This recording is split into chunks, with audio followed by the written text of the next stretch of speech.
Perkenalkan, nama saya Ari Alfikri. Perkenalkan, nama saya Arya Saputra. Assalamualaikum warahmatullahi wabarakatuh. Perkenalkan, nama saya Fahri Bastori. Berikut saya akan menjelaskan tentang enzim. Apa yang dimaksud dengan enzim? Enzim adalah senyawa protein yang berfungsi sebagai katalisator dalam reaksi kimia di dalam tubuh makhluk hidup. Enzim mempercepat laju reaksi kimia tanpa ikut habis atau berubah setelah reaksi selesai. Mengesat. Struktur enzim. Enzim itu bisa dibilang mesin kecil di dalam tubuh kita yang tugasnya mempercepat reaksi kimia. Nah, biar bisa bekerja, enzim punya beberapa bagian. Yang pertama, apoenzim.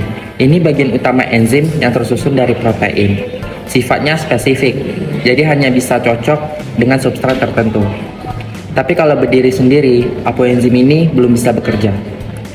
Yang kedua, ada kofaktor. Kofaktor adalah bagian tambahan, bukan protein. Biasanya berupa ion logam seperti magnesium Zn2+ atau Fe2+. Fungsinya membantu apoenzim supaya reaksi bisa berjalan lancar. Yang ketiga, ada koenzim.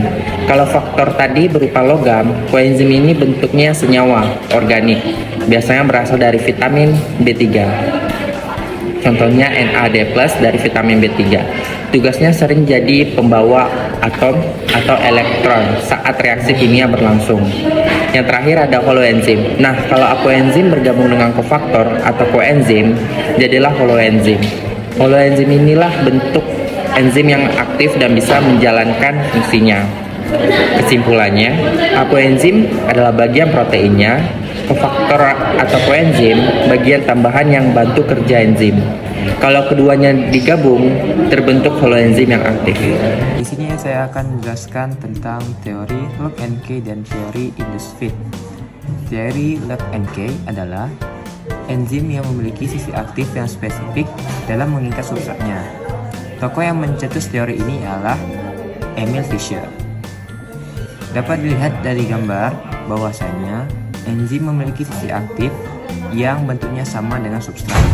Lalu, substrat dan enzim akan membentuk yang namanya kompleks enzim substrat dan akan menghasilkan produk.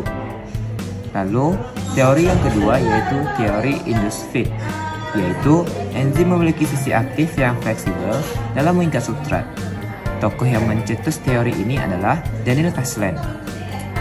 Dapat dilihat di gambar bahwasanya enzim memiliki sisi aktif yang tidak sama dengan bentuk substrat. Lalu, enzim akan perlahan-lahan mengubah bentuknya sama dengan bentuk substrat. Lalu, enzim akan membentuk kompleks enzim substrat dan menghasilkan produk. Berikutnya, saya akan menjelaskan tentang inhibitor kompetitif dan inhibitor non-kompetitif. Inhibitor kompetitif yaitu proses di mana enzim memiliki bentuk yang sama dengan penghambat dan substrat.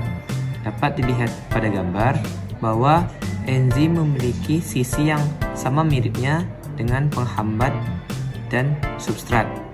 Maka, substrat dan penghambat akan saling berkompetisi untuk melekatkan dirinya kepada sisi aktif enzim. Di gambar, bahwasanya penghambat memenangkan kompetisi tersebut.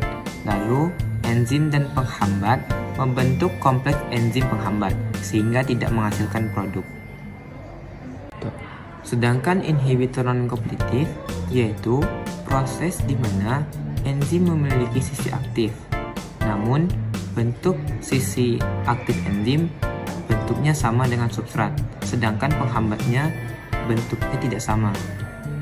Lalu, penghambat ini akan memaksakan dirinya untuk melekatkan dirinya pada sisi allosterik, sehingga membuat sisi aktif enzim berubah bentuk dan tidak sama dengan substrat, sehingga tidak menghasilkan produk.